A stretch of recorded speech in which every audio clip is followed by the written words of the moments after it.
Hi guys, I'm here to present sweet dish, my signature dish that I've been making for the past couple of years. It's egg pudding, and as you can see here are the ingredients.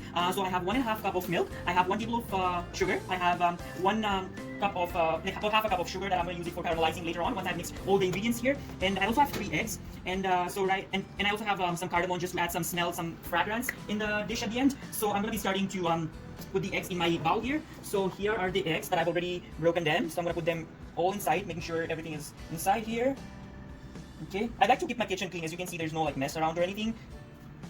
Okay, so and then the next thing will be the milk.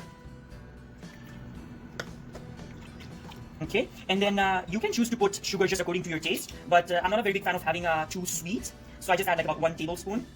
And then I'll also add the cardamom just for a good smell, and then I give it a nice stir, as you can see here, just for about 2-3 minutes, you know, as long as everything is, you know, well incorporated, you know, this cardamom is all mixed together.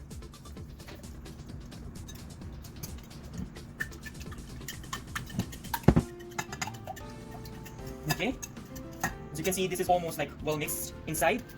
Is caramelizing the sugar. I have a small pot here, as you can see, which is very good for just 2-3 people. So this is it, and as you can see, like I put the like the heat to about 3-4, like within 5 should be okay, like low medium flame should be okay. So now I put my sugar in here, just like that, as you can see, and then I use my spoon just to give it a stir. I make sure I stir it well and not just leave it, because if I leave this, it's gonna burn. So I'm gonna make sure the sugar is all golden brown. Okay, as you can see, the sugar has already caramelized. It has turned golden brown. So you can wait for about 1-2 minutes to just make sure, you know, it's like really like well caramelized, like nice golden brown color. And then if you're in a hurry, you can put the sugar in the fridge, just let it cool down. Or you can just also like leave it on the side to just like cool it for a few minutes. And then I'll show you the next step after the sugar is cooled down. Okay. So we have our sugar that has already been frozen. I just kept it for about 10 minutes in the freezer, and it's, as you can see, it's all flat. And I also kept some water to boil, and it's almost up to a boiling point now. So the next step I'm gonna do is take my batter and then put it in my pot, and I'm just gonna be straining the batter first, because the cardamom that I added was not a cardamom powder, it was cardamom seeds. So I'm just gonna make sure there's no cardamom seeds going inside.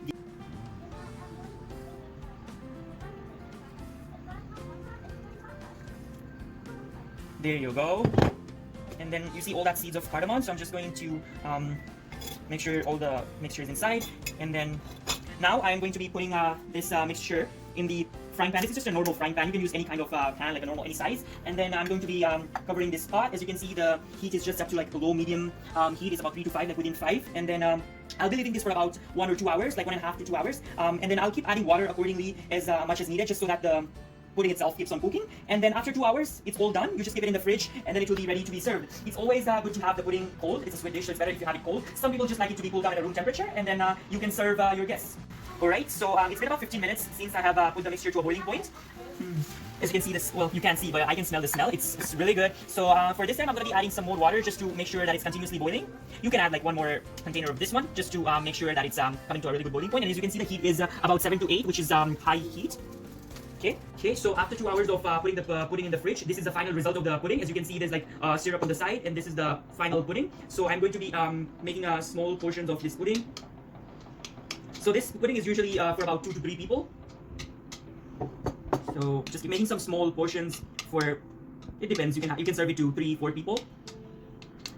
Okay, and then I'm going to take 1 piece here. I'll take 2 pieces, but it looks really tempting. Now I'm going to take some syrup as well here. The syrup is too sweet, so you can see I've portioned it, and I'm gonna try this.